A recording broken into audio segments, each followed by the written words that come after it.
et avec l'ensemble du gouvernement, nous sommes déterminés à apporter des solutions et changer réellement la vie des habitants des quartiers prioritaires de la politique de la ville. Le premier axe sur lequel nous allons concentrer nos efforts, c'est la transition écologique.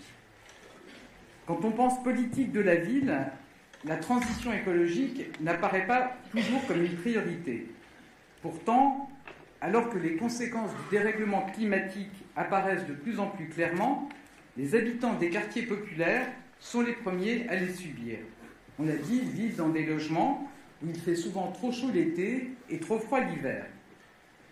Avec le ministre de la Transition écologique, Christophe Béchu, et avec la secrétaire d'État, Sarah El Haïry, nous allons prolonger le programme Quartier Résilient, doté de 250 millions d'euros. Ce programme, il s'appuie sur les initiatives des élus et il permet de lutter contre les îlots de chaleur dans les quartiers, d'améliorer la gestion de l'eau ou des déchets, ou encore de réduire leur dépendance aux énergies fossiles. Que ce soit à Grenoble, à Grigny, à Montpellier, 24 quartiers supplémentaires vont être intégrés à ce programme.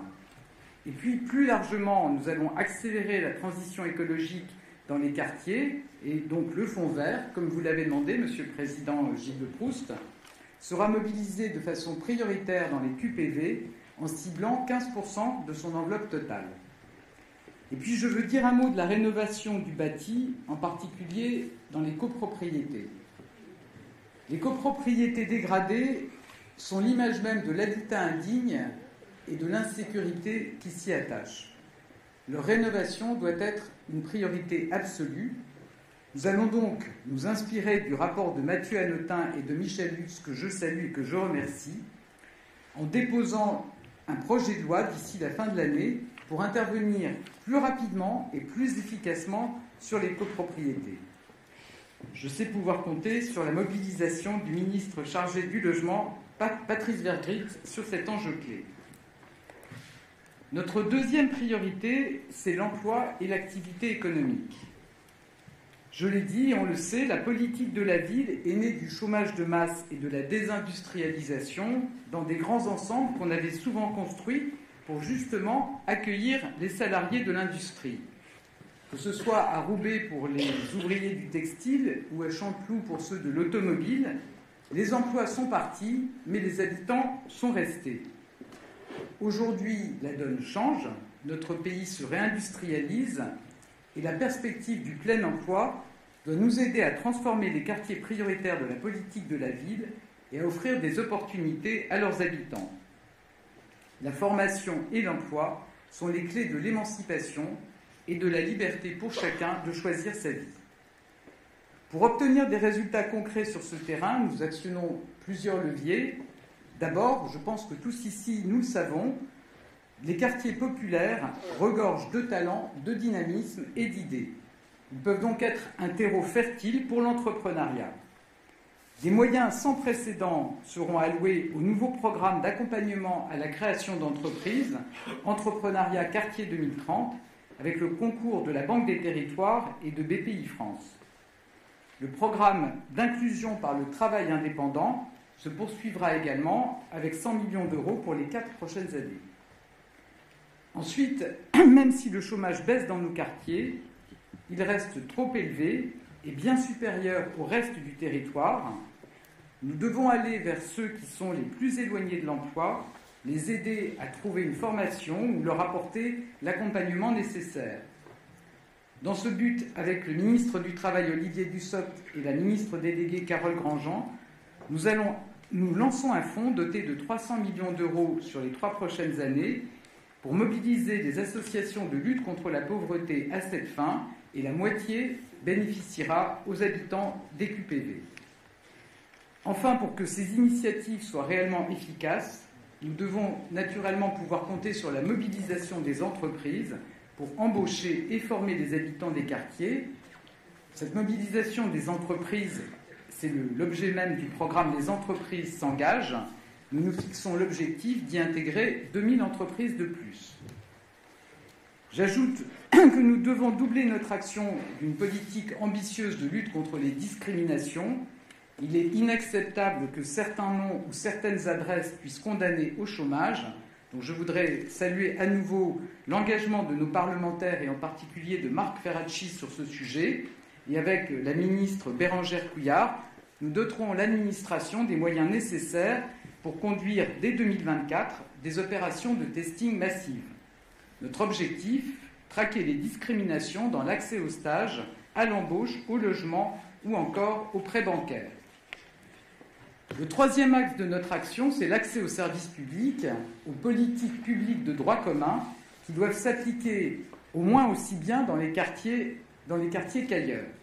Un quartier populaire, c'est une parcelle de la République qui a plus besoin de services publics et de services publics plus efficaces.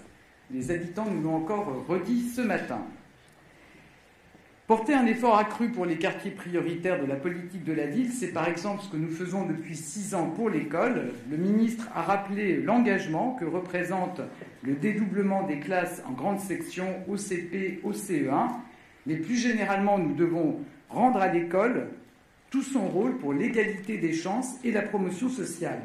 Cela suppose tout d'abord de ne pas laisser les élèves livrés à eux-mêmes et perdre chaque année des journées de classe. Donc c'est pourquoi, comme le président de la République l'a demandé, nous avons changé le calendrier des épreuves du baccalauréat pour reconquérir le mois de juin.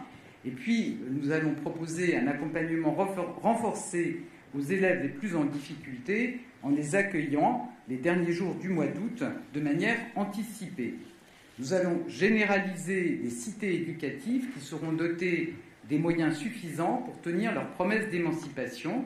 Et nous nous fixons l'objectif de tenir dès la rentrée 2024 l'accueil en continu de 8h à 18h dans les collèges des réseaux d'action prioritaire, des réseaux d'éducation prioritaire.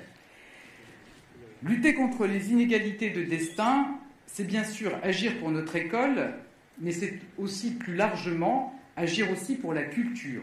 Et je vous annonce que nous allons lancer un nouveau plan d'extension des horaires d'ouverture des bibliothèques, en particulier le dimanche, dans 500 collectivités. Et puis, parmi les politiques publiques de droit commun que nous devons améliorer dans les quartiers, la santé et l'accès aux soins font partie de nos priorités. Avec le ministre de la Santé, Aurélien Rousseau, nous allons lancer l'expérimentation de 60 centres de santé dans les quartiers, des centres qui réuniront des professionnels de santé, mais aussi des professionnels de l'accompagnement psychosocial, des centres dont la priorité sera d'aller vers les habitants et de les orienter vers les soins dont ils ont besoin. J'ajoute qu'à travers le fonds de co-investissement de l'ANRU, nous participerons au financement de 100 crèches dans les QPV. Enfin, la sécurité fait bien sûr l'objet d'une attention spécifique. Hier, devant les maires touchés par les violences de cet été, j'ai annoncé une série de mesures pour améliorer la sécurité, lutter contre la délinquance et renforcer notre réponse pénale. Bien sûr, ces réponses nationales doivent avoir un écho particulier dans les QPV, dont les habitants subissent trop souvent la violence et les trafics. Je connais la mobilisation du ministre de l'Intérieur, Gérald Darmanin. Nous déploierons donc plus de présence policière dans les quartiers, en particulier pour lutter contre les trafics de drogue. Et comme je l'ai annoncé hier, nous déploierons aussi prochainement à Maubeuge, Valence et Besançon les premières forces d'action républicaines. Elles réuniront forces de l'ordre, magistrats, professionnels de l'éducation et du social sur la base d'un diagnostic réalisé territoire par territoire, l'objectif étant de rétablir la tranquillité et de poser les conditions d'un apaisement dans la durée. Enfin, ce comité interministériel est l'occasion de marquer une nouvelle étape importante et attendue de la politique de la ville, celle des nouveaux contrats de ville. Ils sont en cours de négociation et seront conclus dans les prochains mois. C'est un moment clé car il amorce l'action de l'État, des bailleurs sociaux, des collectivités jusqu'en 2030. Ces nouveaux contrats s'appuieront sur une géographie prioritaire actualisée pour s'adapter au mieux aux réalités du terrain. Concrètement, le ciblage des quartiers continuera à se faire sur le fondement du critère de taux de pauvreté. C'est clairement l'enjeu décisif. C'est pourquoi nous devons mener une action déterminée pour enrayer les phénomènes de concentration de la pauvreté et des difficultés dans les quartiers. Je demande donc au préfet de ne plus installer via les attributions de logements ou la création de places d'hébergement des personnes les plus précaires dans les quartiers qui concentrent déjà le plus de difficultés. Toutes les difficultés ne peuvent pas être rassemblées au même endroit. La mixité est une chance, elle est nécessaire. Mesdames et messieurs, les mesures que nous avons présentées aujourd'hui montrent l'engagement et la détermination du gouvernement à réussir. Elles procèdent toutes d'un même constat.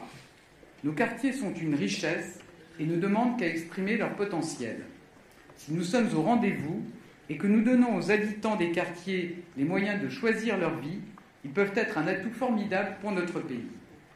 La condition pour cela est claire, tenir la promesse d'égalité des chances. Nous n'y parviendrons que par le travail commun avec les élus, les associations, les bailleurs sociaux et les entreprises qui doivent continuer à s'engager. Tous, si nous tirons dans le même sens et que nous sommes à la hauteur des circonstances, nous pouvons faire naître l'espoir et créer les conditions d'un renouveau des quartiers en 2030. Pour cela, continuons à nous battre pour donner aux habitants des quartiers populaires, notamment à leur jeunesse, les clés de leur avenir. Je vous remercie.